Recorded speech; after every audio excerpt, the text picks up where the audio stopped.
ಸಮಸ್ತ ಎಲ್ಲ ನನ್ನ ಕನ್ನಡ ಬಂಧುಗಳಿಗೆ ಕನ್ನಡಿಗರ ಸ್ವಾಭಿಮಾನದ ಪಕ್ಷ ಕನ್ನಡ ದೇಶದ ಪಕ್ಷದ ವತಿಯಿಂದ ಶರಣಾರ್ಥಿಗಳು.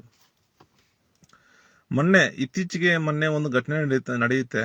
ಕನ್ನಡ ದೇಶ ಮೈಸೂರು ಸಾಂಸ್ಕೃತಿಕ ನಗರ ಮೈಸೂರಿನಲ್ಲಿ ಒಂದು ಘಟನೆ ನಡೆಯುತ್ತೆ. ಅಲ್ಲಿ ಒಂದು ಕನ್ನಡ ಫಲಕ ಆಗಿರ್ತಾರೆ. ಅಲ್ಲಿ ಉರ್ದು ಬರವಣಿಗೆ ಅಂದ್ರೆ ಹಿಂದಿಯ ಬರವಣಿಗೆ, ಆ ಬರವಣಿಗೆ ದೊಡ್ಡದಾಗಿ ಬರ್ತಿರ್ತಾರೆ.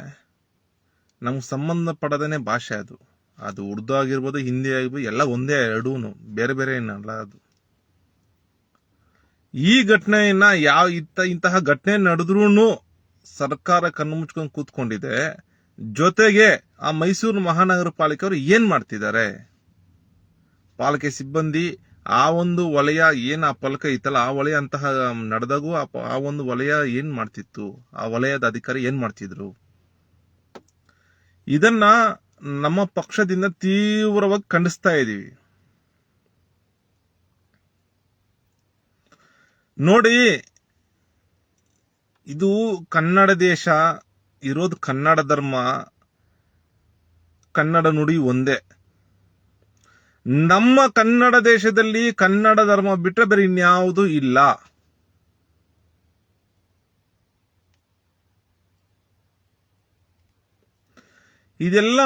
ಈ ಘಟನೆಗಳು ಇದೆಲ್ಲ ನೋಡ್ತಾ ಇದ್ರೆ ಕನ್ನಡಿಗರಲ್ಲಿ ಒಂಥರ ಹೆಂಗಂದ್ರೆ ಗೊಂದಲ ಸೃಷ್ಟಿ ಮಾಡಿ ಸಮಸ್ತ ಕನ್ನಡ ಬಂಧುಗಳನ್ನ, ಕನ್ನಡ ದೇಶನ, ಕರ್ನಾಟಕನ ಹಾಳು ಮಾಡಕ್ಕೆ ಮಾಡ್ತಿರೋ ಒಂದು ಷಡ್ಯಂತ್ರ ಅನ್ಸುತ್ತೆ ಇದೆಲ್ಲ. ಇಷ್ಟು ದಿನ ನೀವು ಆಡ್ಕೊಂಡ್ ಬಂದಿದ್ದು ಆಯ್ತು, ಕಾಗಕ್ಕ ಗೂಬಕ್ಕ ಕಥೆಗಳು ಮಾಡ್ಕೊಂಡ್ಬಂದು ಅದು ಇದನ್ನ ಮಾಡ್ಕೊಂಡ್ ಬಂದಿದ್ದು ಆಯ್ತು. ಇನ್ಮೇಲೆ ಮುಂದಕ್ಕೆ ಅದ್ ನಡೆಯಲ್ಲ. ಯಾಕಂದ್ರೆ ನಮ್ಮ ಕನ್ನಡ ಬಂಧುಗಳು ಎಚ್ಚೆತ್ಕೊಂಡಿದ್ದಾರೆ. ನೀವ್ ಹೇಳೋ ಕಾಗಕ್ಕ ಗೂಬಕ ಕಥೆಗಳು ಯಾರು ನಂಬೋರಿಲ್ಲ. ಇಲ್ಲಿ ನಮ್ಮ ಜನರು ಬುದ್ಧಿವಂತರಾಗಿದ್ದಾರೆ. ನಮ್ಮ ಕನ್ನಡಿಗರು ಬೇಕಾಗಿರೋದು ಕನ್ನಡ ಧರ್ಮ, ಕನ್ನಡ ಅಷ್ಟೇ ಬೇಕಾಗಿರೋದು. ನಿಮ್ ಹಿಂದಿ, ಉರ್ದು, ಸಂಸ್ಕೃತ ಇದ್ಯಾವ್ದು ಬೇಕಾಗಿಲ್ಲ. ಯಾವನೊಬ್ಬ ಇವನು ಹೇಳ್ತಾನೆ ನಾ ಸಂಸ್ಕೃತ ಬರೀತೀನಿ ಅಂತ. ಯಾರಿಗ್ರಿ ಬೇಕು? ನಿಮ್ ಸಂಸ್ಕೃತ ಯಾರು ಬೇಕು? ನಿಮ್ ಹಿಂದಿ, ಉರ್ದು ಯಾರಿಗ್ರಿ ಬೇಕು? ಈ ಮೂರು ಭಾಷೆನೂ ಒಂದೇ.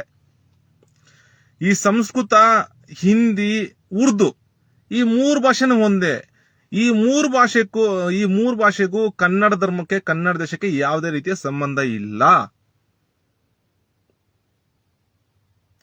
ಈಗಿರ್ಬೇಕಾದ್ರೆ ತಾವ್ಯಾಕೆ ನಮ್ಮ ಕನ್ನಡ ದೇಶದಲ್ಲಿ ಇಂತಹ ಅವಾಂತರ ಸೃಷ್ಟಿ ಮಾಡೋದು, ಅಥವಾ ಈ ತರ ಒಂದು ತಗೊಂಡು ಅದನ್ನೇನೋ ಪ್ರಚೋದನೆ ಮಾಡೋದು, ಮತ್ತೊಂದು ಗಲಾಟೆಗಳು ಮಾಡೋದು ಯಾಕೆ ಪ್ರಯತ್ನ ಮಾಡ್ತೀರಾ ಪರಭಾಷಿಕರು ನೀವು? ಇದೆಲ್ಲ ನೋಡ್ತಿದ್ರೆ ಪೂರ್ವ ನಿಯೋಜಿತ ಷಡ್ಯಂತ್ರ, ಇದೊಂದು ಕುತಂತ್ರ.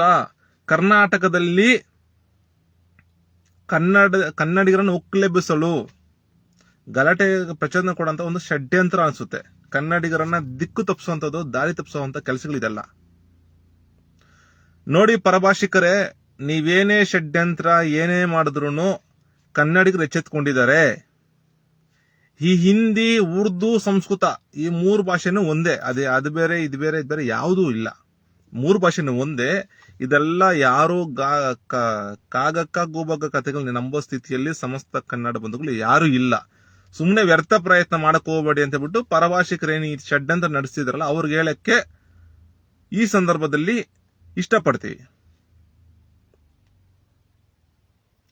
ಹಾಗೂ ಸಮಸ್ತ ಕನ್ನಡ ಬಂಧುಗಳೇ, ಇಂತಹ ಒಂದು ಷಡ್ಯಂತ್ರಗಳಿಗೆ, ಕುತಂತ್ರಗಳಿಗೆ, ಈ ನಾಮಫಲಕ ವಿಚಾರದಲ್ಲಿ ಏನು ಪರಭಾಷೆಗೆ ಹಿಂದಿ ಅಥವಾ ಸಂಸ್ಕೃತ, ಉರ್ದು ಸೇರಿಸ್ಬಿಟ್ಟು ನಾಟಕ ಆಡ್ತಿದಾರಲ್ಲ, ಇಂತಹ ಷಡ್ಯಂತ್ರಗಳಿಗೆ ದಯವಿಟ್ಟು ಯಾವುದೇ ಕನ್ನಡ ಬಂಧುಗಳು, ಅದು ಒಬ್ಬರಾಗಿರ್ಬೋದು, ಇಬ್ಬರಾಗಿರ್ಬೋದು, 1000 ಜನ ಆಗಿರ್ಬೋದು, ಹೆಚ್ಚು ಕಮ್ಮಿ 80ರಷ್ಟು ಜನ ಸಮಸ್ತ ಕನ್ನಡ ಬಂಧುಗಳು ಎಚ್ಚೆತ್ತುಕೊಂಡ್ಬಿಟ್ಟಿದ್ದಾರೆ ಈಗಾಗಲೇ.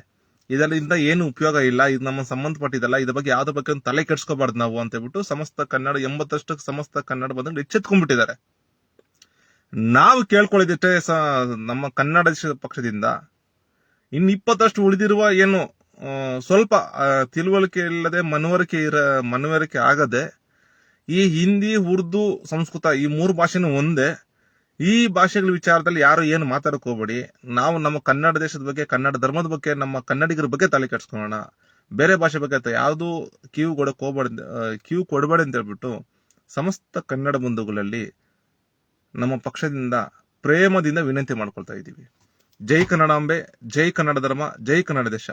ಶರಣು ಶರಣಾರ್ಥಿಗಳು.